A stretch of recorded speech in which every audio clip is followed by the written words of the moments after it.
Hello दोस्तों, स्वागत है आप सभी का आपका अपना चैनल इस क्लासेज में। दोस्तों आज के सेशन में हम लोग क्लास 12 फिजिक्स का सब्जेक्टिव क्वेश्चन देखने वाले 2 मार्क्स वाले। तो दोस्तों ये जो सेशन है इंपॉर्टेंट है और अंत तक बने रहिए। बड़े साथियों, आप सबसे रिक्वेस्ट है कि आप लोगों ने अभी तक हमारे चैनल को सब्सक्राइब नहीं किया है तो वीडियो को लाइक करें, चैनल को सब्सक्राइब करें और बेल आइकन को दबा दें ताकि जितने भी अपडेट्स हो सबसे पहले आपके पास पहुँचे। और इस वीडियो को ज़्यादा से ज़्यादा अपने दोस्तों में शेयर करिए और हमारे टेलीग्राम चैनल को ज्वाइन कीजिए। तो चलिए इस सेशन को शुरू करते हैं।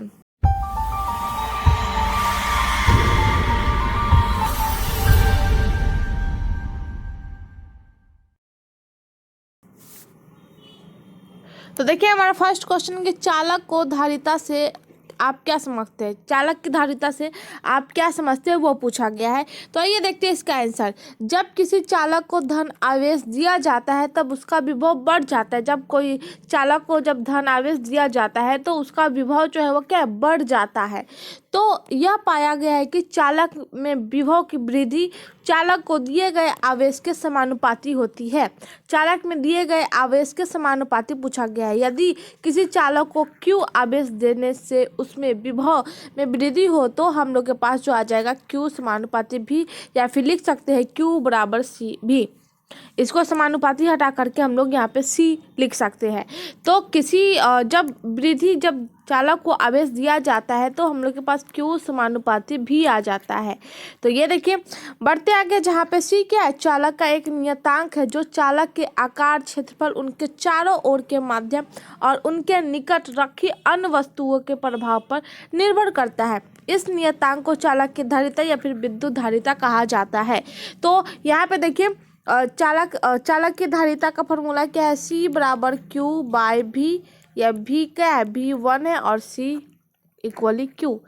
अगर V1 ले ले तो हम लोग के पास आ जाएगा C इक्वली Q। तो इस क्वेश्चन में पूछा गया था कि चालक की धारिता से आप क्या समझते हैं। तो जब किसी चालक को धनावेश दिया जाता है तो उसका विभव जो है बढ़ जाता है, और इसी को देखते हुए यह पाया गया है कि चालक में जब वृद्धि होती है तो उसमें जो चालक को दिए गए आवेश होते हैं उसके समानुपाती हो जाते हैं, जो कि हम लोग के पास ये फॉर्मूला होता है Q समानुपाती भी। जब हम लोग इसको हटाएंगे तो Q इक्वली C भी। C क्या है, ये जो है वो नियतांक है और ये जो पूरा प्रोसेस होता है उसे हम लोग चालक की धारिता या फिर विद्युत धारिता बोलते हैं। तो विद्युत धारिता का फॉर्मूला क्या हो जाएगा, चालक की धारिता का फॉर्मूला C बराबर Q बाय V, जहाँ पे V क्या है, V बराबर हम लोग 1 ले ले तो Q equally C equally Q, ये आ जाएगा। तो आई होप ये समझ में आ गया होगा। चलिए नेक्स्ट क्वेश्चन देखते हैं। क्वेश्चन नंबर 2 है कि ट्रांसफार्मर के ताम्र क्षय को समझाइए। ट्रांसफार्मर के ताम्र क्षय को समझाने के लिए बोला गया है। तो देखिए प्राथमिक कुंडली एवं द्वितीय कुंडली के तार में धारा के प्रवाहित होने पर ऊष्मा उत्पन्न होती है। प्राथमिक जो कुंडली होती है उसमें और द्वितीय कुंडली के तार में जो है वो धारा को प्रवाहित किया जाता है। जब उसमें धारा प्रवाहित होती है तो ऊष्मा उत्पन्न होता है। इस प्रकार विद्युत ऊर्जा का ऊष्मा के रूप में क्षय हो जाता है। विद्युत ऊर्जा का ऊष्मा के रूप में क्या होता है, क्षय हो जाता है, जिसे हम लोग ताम्र क्षय कहते हैं। तो ये हम लोग का सही जवाब है। तो चलिए नेक्स्ट क्वेश्चन देखते हैं। क्वेश्चन नंबर 3 है कि सौर शेल को समझाइए। सौर शेल को समझाने के लिए बोला गया है। तो देखिए सौर शेल एक पीएन जंक्शन डायोड है जो सौर ऊर्जा को सीधे विद्युत ऊर्जा में चेंज कर देता है। यहाँ से हम VVI ऑब्जेक्टिव क्वेश्चन उठते हैं कि सौर ऊर्जा को विद्युत ऊर्जा में रूपांतरित कर देता है, तो ये क्या होगा, तो सौर शेल हो जाएगा जो डायरेक्ट जो है विद्युत ऊर्जा में चेंज कर देता है। तो याद रखिए, तो सौर शेल एक पीएन जंक्शन डायोड है जो सौर ऊर्जा को सीधे विद्युत ऊर्जा में कन्वर्ट कर देता है, रूपांतरित कर देता है। यह प्रकाश विद्युत प्रभाव के सिद्धांत पर आधारित होता है। ये जो कार्यक्रम जो है वो प्रकाश विद्युत प्रभाव के सिद्धांत पर आधारित रहता है। डायोड के दोनों में से एक भाग, चाहे वो P हो या फिर N हो, उनको काफ़ी पतला बनाया जाता है जिससे उसकी आपतित सौर विकिरण का अवशोषण नहीं के बराबर हो। सौर प्रकाश ऊपरी सतह से कुछ ही नीचे की दूरी पर, जहाँ PN जंक्शन है, लगभग पूरा आपतित सौर प्रकाश अवशोषित हो जाता है। ये सौर शेल है। सौर शेल में क्या होता है कि इसमें जो होता है वह एक पीएन एन जंक्शन होता है। पी एन जंक्शन होता है जो कि एक डायोड है जो सौर ऊर्जा को डायरेक्ट कन्वर्ट कर देता है विद्युत ऊर्जा में, चेंज कर देता है, सौर ऊर्जा को कन्वर्ट कर देता है विद्युत ऊर्जा में। तो ये है यह प्रकाश जो है वह, ये जो पूरा प्रोसेस है विद्युत प्रवाह के सिद्धांत पर आधारित होता है।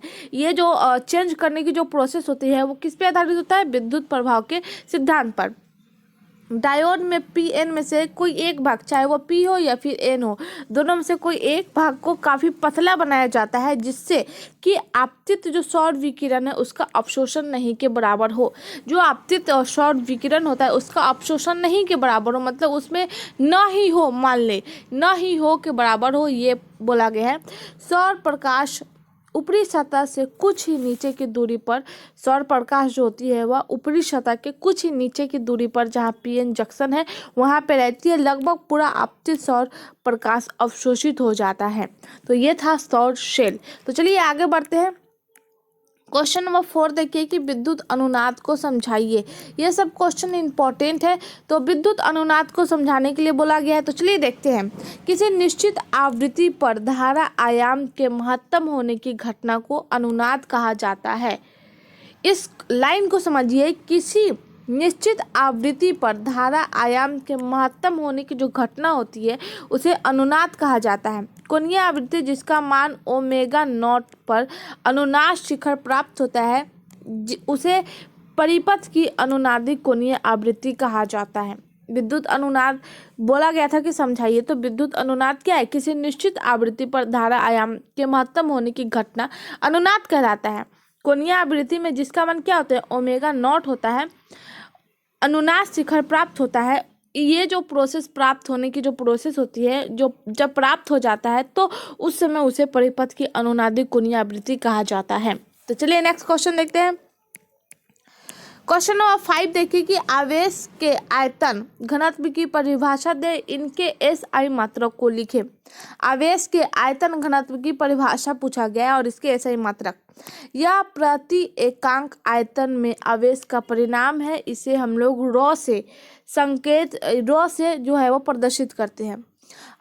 आवेश के आयतन घनत्व की परिभाषा क्या हो जाएगा? यह प्रति एकांक आयतन में आवेश का परिमाण है, जिसे हम लोग आवेश के आयतन घनत्व कहते हैं। इसे हम लोग रो से प्रदर्शित करते हैं।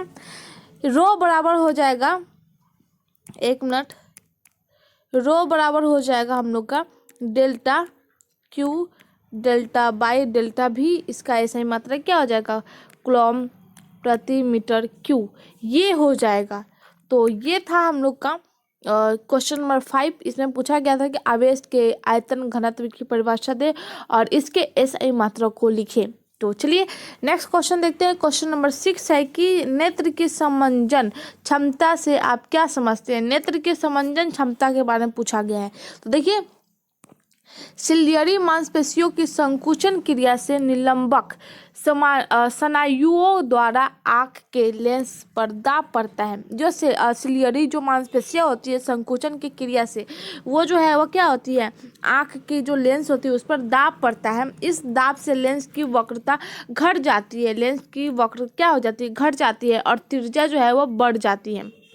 वक्रता घट जाती है और त्रिज्या बढ़ जाती है। जब सिलियरी मांसपेशियाँ पूरी तरह तनाव मुक्त रहती है, जो सिलियरी मांसपेशियाँ होती है आँख में, वो जो है वह जब पूरी तरह से तनाव मुक्त हो जाती है यानी फ्री हो जाती है, तब आँख के लेंस की मोटाई सबसे कम रहती है। आँख की लेंस की मोटाई क्या हो जाती है?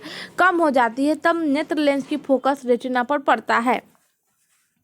दूर से आती समानांतर किरणें फोकस पर अभिसारित होती है, अतः आँख दूरस्थ वस्तु को देख पाती है। जब इसमें बोला गया कि जब सिलियरी मांसपेशियाँ जो होती है पूरी तरह तनाव मुक्त हो जाती है, जब फ्री हो जाती है, तब आँख की जो लेंस की मोटाई होती है वह कम हो जाती है और नेत्र लेंस की फोकस जो है वह रेटिना पर पड़ता है।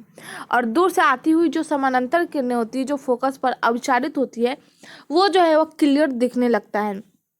समीप की वस्तु देखते समय सिलियरी मांसपेशियाँ सिकुड़ जाती हैं, सिकुड़ कर आँख के लेंस के बाहरी तलों को अधिक वक्र बना देती है।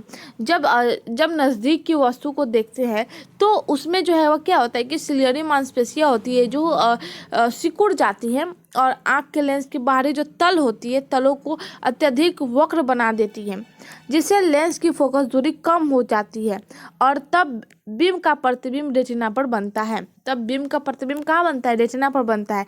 नेत्र लेंस की इस स्वयं योजनकारी क्रिया को आँख की समंजन क्षमता कहते हैं, संयोजन क्षमता कहते हैं। जब ये सब जो प्रोसेस होता है, यहाँ पे बोला गया है कि समीप की वस्तु देखते समय सिलरे मांसपेशियां सिकुड़ जाती है और लेंस की जो बाहरी तल को वो जो है वो अत्यधिक वक्र बना देती है। अत्यधिक क्या करती है? वक्र बना देती है, जिससे लेंस की जो फोकस दूरी होती है वो कम हो जाती है। तब बीम का प्रतिबिंब जो है वो रेटिना पर बनता है। नेत्र लेंस की इस स्वयं समायोजनकारी क्रिया को आँख की समंजन क्षमता कहते हैं। नेत्र लेंस की इस स्वयं समायोजन क्रिया जो होती है वो जो खुद ये सब जो काम करती है उसे ही बोलते हैं आँख की समंजन क्षमता। आँख की समंजन क्षमता की एक सीमा होती है। आँख की समंजन क्षमता की एक सीमा होती है। सामान्य नेत्र के लिए निकटतम बिंदु जो होती है वह 25 सेंटीमीटर होती है तथा दूर की जो बिंदु होती है वह अनंत हो जाती है। तो ये था आँख की समंजन, नेत्र की समंजन क्षमता से आप क्या समझते हैं। तो आई होप आप लोग को समझ में आ गया होगा। चलिए नेक्स्ट क्वेश्चन देखते हैं। क्वेश्चन नंबर 7 है कि समपोषी व्यतिकरण की 2 आवश्यक शर्तों को लिखें। समपोषी व्यतिकरण की 2 आवश्यक शर्तों को लिखना है। तो चलिए देखते हैं। अध्यारोपण के कारण प्रदीपित घनत्व के अधिकतम होने की प्रक्रिया को समपोषी व्यतिकरण कहा जाता है।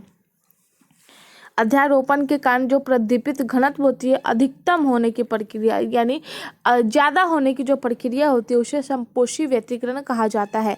इसके 2 आवश्यक शर्तें हैं। पहला है रचनात्मक व्यतिकरण के लिए किसी बिंदु पर तरंगों के बीच कालांतर का मान समगुणज यानी समान गुणज होना चाहिए, अर्थात दोनों तरंगों को समान कला में अध्यारोपित होना चाहिए, यानी समान कला में जो है वो क्या होना चाहिए? अध्यारोपित होना चाहिए।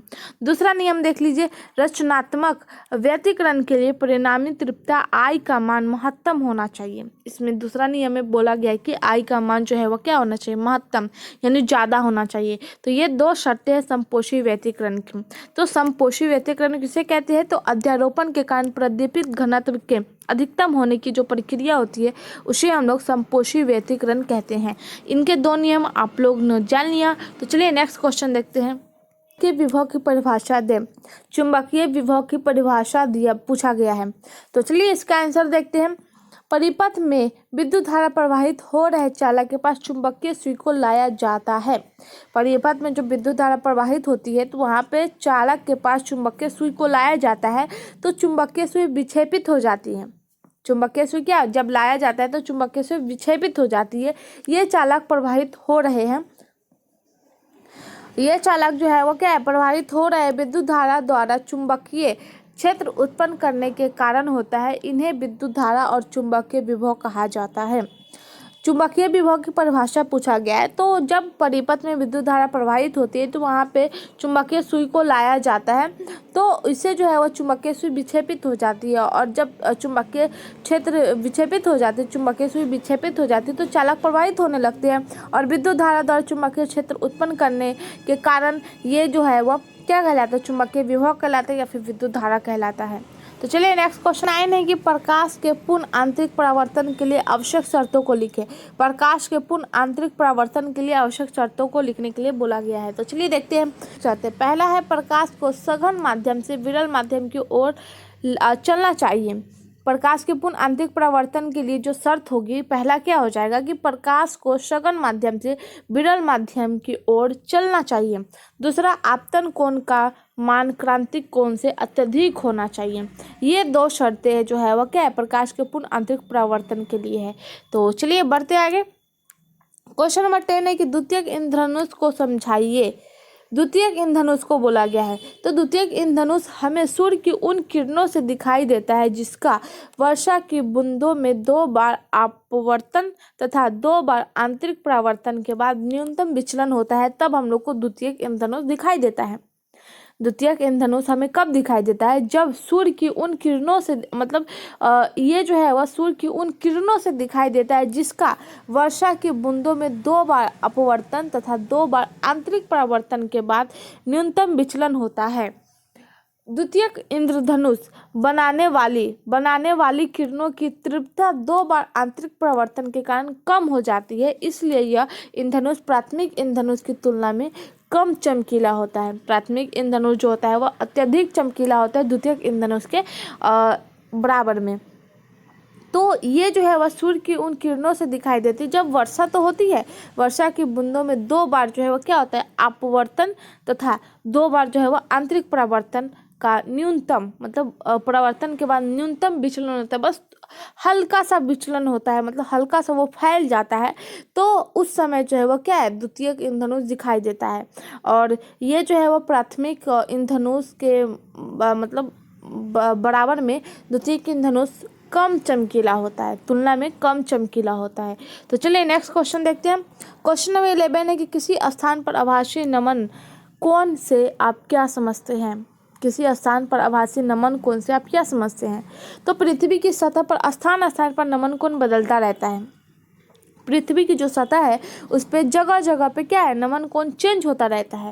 इस कथन की व्याख्या पृथ्वी की चुंबक मानकर की जा सकती है। ये जो क्वेश्चन है कि किसी स्थान पर आभासी नमन कोण से आप क्या समझते हैं, तो इस कथन की व्याख्या हम लोग कब कर सकते हैं, जब पृथ्वी को चुंबक मानकर इसे देखें तो इस कथन की व्याख्या पृथ्वी को चुंबक मानकर किया जा सकता है। अधिक स्पष्ट रूप से इस प्रकार कहा जा सकता है कि पृथ्वी के केंद्र पर एक छोटा छड़ चुंबक रखा हुआ है। अत्यधिक स्पष्ट रूप से यानी क्लियर से हम लोग ये कह सकते हैं कि पृथ्वी के केंद्र पर एक छोटा छड़ चुंबक रखा हुआ है, जिसका अक्ष पृथ्वी के भौगोलिक अक्ष से 17 डिग्री का कोण बनाता है। जिसका अक्ष पृथ्वी के भौगोलिक अक्ष से क्या है, 17 डिग्री का कोण बनाता है। जब नमन सुई को एक ध्रुव की ओर ले जाते हैं, तब इसके उत्तरी ध्रुव की परित्व चुंबक से ध्रुवों से बदलती जाती है, दूरी बदलती जाती है। तो इसमें बोला गया है कि जब हम लोग पृथ्वी को चुंबक मानकर अगर करें, तो यह स्पष्ट होता है कि पृथ्वी के केंद्र पर एक छोटा छड़ चुंबक रखा हुआ है, जिसका अक्ष क्या है, पृथ्वी के भौगोलिक अक्ष से 17 डिग्री का कोण बनाता है। सुई को एक ध्रुव की ओर से ले जाते हैं, तब इसके उत्तरी ध्रुव की पार्थिव चुंबक के ध्रुवों से दूरी बदलती है। तो परिणाम स्वरूप यह बोल सकते हैं कि स्थान स्थान पर परिणामी चुंबक के क्षेत्र बदलता है। जब स्थान मतलब पृथ्वी की सतह पर जगह जगह पे जो है वो नमन कोण चेंज होता है, तो इसके परिणाम स्वरूप ये निचोड़, मतलब ये सब पता करने के बाद यह निचोड़ प्राप्त होता है कि जब जगह जगह पे कोण बदलता है, तो जगह जगह पे परिणामी चुंबक के क्षेत्र भी बदलता जाता है। परिणामी चुंबकीय क्षेत्र के बदलने से क्षैतिज क्षेत्र एवं सुई के चुंबकीय अक्ष भी बदलता है। तो ये सब बदलते हैं। तो किसी स्थान पर आभासी नमन कोण से आप क्या समझते हैं, तो आई होप समझ में आ गया होगा। तो और चलिए एक दो बार आप लोग भी पढ़ के देखिए, तो और अच्छे से समझ में आ जाएगा। चलिए बढ़ते हैं आगे। क्वेश्चन नंबर 12 है कि अर्धचालक से आप क्या समझते हैं। अर्धचालक, तो चालक और अर्धचालक पदार्थों के अतिरिक्त कुछ ऐसे भी होते हैं जिनकी प्रतिरोधकता चालक और अर्धचालक पदार्थों की प्रतिरोधकता के बीच के क्रम की होती है। चालक और अर्धचालक पदार्थों के अतिरिक्त कुछ ऐसे भी पदार्थ होते हैं जिनकी प्रतिरोधकता चालक और अर्धचालक के पदार्थों की प्रतिरोधकता के बीच के क्रम होती है, यानी बराबर के क्रम में होती है। तो इस प्रकार के पदार्थों को अर्धचालक कहा जाता है। एग्जाम्पल में देखिए, सिलिकॉन हो जाएगा, जर्मेनियम तथा सेलेनियम महत्वपूर्ण अर्धचालक है। तो अर्धचालक किसे कहते हैं, तो चालक और अर्धचालक पदार्थों के अतिरिक्त कुछ ऐसे भी पदार्थ होते हैं जिनकी प्रतिरोधकता क्या होती है, चालक और अर्धचालक की प्रतिरोधकता के बीच के क्रम होती है। चालक और अर्धचालक पदार्थों की जो प्रतिरोधकता होती है उनके बीच की क्रम होती है, और इसी को ही हम लोग बोलते हैं अर्धचालक। एग्जाम्पल में सिलिकॉन, जर्मेनियम, सेलेनियम, ये सब जो है महत्वपूर्ण अर्धचालक है। क्वेश्चन नंबर 13 है कि आवृत्ति मंडोलन को समझाइए। आवृत्ति मंडोलन को समझाइए वो पूछा गया है। तो रेडियो तरंगों की आवृत्ति को ध्वनि संकेतों के दाब परिवर्तनों या फिर चित्रों की प्रकाश तीव्रता के अनुसार परिवर्तन यानी चेंज करने की जो प्रक्रिया होती है उसे ही बोलते हैं आवृत्ति मंडोलन। रेडियो तरंगों की जो आवृत्ति होती है उसकी जो ध्वनि संकेत होती है, संकेतों के दाब परिवर्तनों या फिर चित्र की प्रकाश तीव्रता के अनुसार परिवर्तित यानी चेंज परिवर्तित करने की जो प्रक्रिया होती है उसे ही आवृत्ति मंडोलन कहा जाता है। चलिए नेक्स्ट क्वेश्चन देखते हैं। क्वेश्चन नंबर 14 है कि विद्युत चुंबकीय तरंग क्या है। विद्युत चुंबकीय तरंग, तो विद्युत चुंबकीय तरंगे वे तरंगे होती है जो एक दूसरे के लंबवत तापों में विद्युत क्षेत्र एवं चुंबकीय क्षेत्र के ज्या वक्रीय दलनों से मिलकर बनी होती है। विद्युत चुंबकीय तरंगे वे तरंगे होती है जो एक दूसरे के लंबवत, क्या है, एक दूसरे के लंबवत है, लंबवत, एक दूसरे के लंबवत ताप। तो इसमें बोला गया है कि विद्युत चुंबकीय तरंगे वे तरंगे जो एक दूसरे के लंबवत तापों में विद्युत क्षेत्र एवं चुंबकीय क्षेत्र के ज्या वक्रीय दलनों से मिलकर बनी होती तथा दोलन तरंग संचरण की दिशा में लंबवत होती है। जो दोलन तरंग होती है वह संचरण की दिशा में क्या होती है, लंबवत होती है, विद्युत चुंबकीय तरंग कहलाते हैं। तो विद्युत चुंबकीय तरंग की विशेषताएं हैं। तो पहला है ये अनुप्रस्थ तरंगे हैं, दूसरा ये त्वरित अवमनित एवं अवमंदित एवं दोलायमान आवेशों के कारण उत्सर्जित होता है। तो ये इनके दो विशेषताएं हैं। चलिए आगे बढ़ते हैं। क्वेश्चन नंबर 15 है कि पृथ्वी के चुंबकीय तत्वों से आप क्या समझते हैं। तो किसी स्थान पर पृथ्वी के चुंबकीय क्षेत्र के परिणामी एवं दिशा का पूर्ण ज्ञान जिस राशि से प्राप्त होता है उस स्थान पर पृथ्वी के चुंबकीय तत्व कहा जाता है। उन्हें उस स्थान पर क्या कहा जाता है, पृथ्वी के चुंबकीय तत्व कहा जाता है। किसी स्थान पर पृथ्वी के चुंबकीय क्षेत्र के परिमाण और दिशा का पूर्ण यानी पूरा ज्ञान जिस राशियों से प्राप्त होता है उसे ही हम लोग बोलते हैं पृथ्वी के चुंबकीय तत्व। ये तत्व निम्नांकित है। पहला दिक्पात, दूसरा नति या नमन, तीसरा हो जाएगा पृथ्वी के चुंबकीय क्षेत्र का क्षैतिज घटक। ये 3 हैं। तो प्यारे साथियों आज का सेशन यहीं तक है। आई होप ये सेशन आप सबको पसंद आया है। वीडियो को लाइक करें, चैनल को सब्सक्राइब करें और बेल आइकन को दबा दें और टेलीग्राम को भी ज्वाइन करिए। और आप लोग के प्रैक्टिस के लिए वीवीआई ऑब्जेक्टिव क्वेश्चन भी कराए गए हैं और ये हम लोग का सेशन 3 है। सेशन 1, सेशन 2 और भी फिजिक्स, केमिस्ट्री, बायो और हिंदी के कराए गए हैं। तो वहाँ पे जाइए और उस वीडियो को देखिए। वो सब क्वेश्चन जो है वो वेरी वेरी इंपॉर्टेंट है। और अब आप सबके लिए सब्जेक्टिव क्वेश्चन लाया जा रहा है। वीक में 1-2 बार ऑब्जेक्टिव क्वेश्चन का भी प्रैक्टिस होगा। बाकी हम लोग अभी सब्जेक्टिव क्वेश्चन कंटिन्यू करने वाले हैं। तो आज के लिए बस इतना ही। मिलते हैं नेक्स्ट सेशन में। धन्यवाद।